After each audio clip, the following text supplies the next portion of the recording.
Au Tchad, les travaux préparatoires du second forum national inclusif prévu du 29 au 31 octobre ont été lancés officiellement ce vendredi 2 octobre 2020. L'une des particularités de cette deuxième édition est l'organisation en amont des rencontres d'échange dans les provinces pour l'implication effective des populations rurales. Mais pour éviter le risque de la propagation de la pandémie de Covid-19, une boîte à suggestions électronique a été créée pour recueillir en ligne les propositions des différents acteurs. Le comité appelle les Tchadiens à une mobilisation tout azimut pour la réussite de ce grand événement. Nous souhaitons que le forum, dont l'annonce a été saluée par les forces vives du pays, permette une large concertation entre les Tchadiens.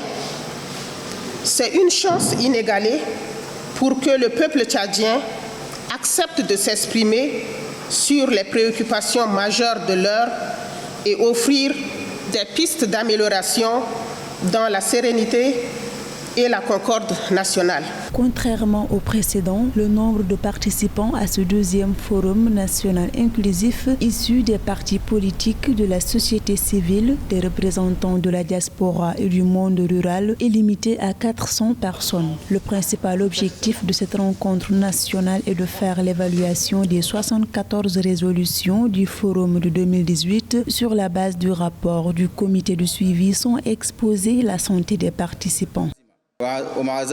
Conscient que la menace sanitaire liée à la pandémie de Covid-19 existe toujours, des dispositions sont prises pour permettre aux Tchadiens de l'intérieur et ceux de la diaspora de participer activement et pleinement en apportant leur contribution en ligne dans le but de parfaire la modernisation de nos institutions et de renforcer la démocratie dans notre pays. Le forum est inclusif et aucune proposition ne sera laissée de côté. Pour rappel, le Forum national inclusif qui s'est tenu en 2018 a abouti à la modification de la Constitution avec la modernisation de plusieurs institutions et l'instauration de la 4e République.